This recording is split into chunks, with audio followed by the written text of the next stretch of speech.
ആളുകൾ അങ്ങനെ ഇന്ത്യ രാജ്യത്ത് എത്ര സംഭവങ്ങൾ അതിന് ഉണ്ടായിട്ടുണ്ട്. പിന്നെ ഇവനെ മാത്രം ക്രൂശിക്കേണ്ട കാര്യം എന്താണ്?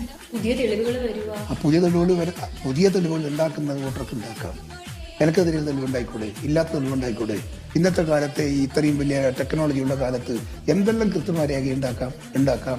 അതൊക്കെ വിശ്വസിച്ചിട്ട് നമ്മുടെ രാഷ്ട്രീയ പ്രവർത്തകനെ തളർത്തുന്നതിൽ എനിക്ക് യോജിപ്പുണ്ട്. അവൻ പാർട്ടിയിൽ കൊണ്ട് നിലനിർത്തണമെന്നാണ് എൻ്റെ ആഗ്രഹം.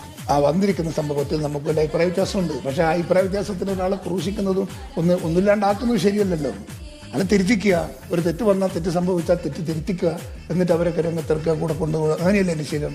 സൊസൈറ്റി അല്ലേ ഇത്? തെറ്റ് പറ്റാത്ത ആളുണ്ടോ രാജ്യത്ത്? കേസ് വരട്ടെ, കേസ് വന്നാൽ നമുക്ക് ആലോചിക്കാം, കുറച്ച് മാറി നിൽക്കുക എന്ന് പറയാം. പക്ഷെ മാറി നിൽക്കുന്നത് കൊണ്ട് രാഷ്ട്രീയത്തിൽ നിന്ന് മാറണമെന്ന് ഞാൻ ഒരിക്കലും പറയില്ല. രാഹുലിനൊപ്പം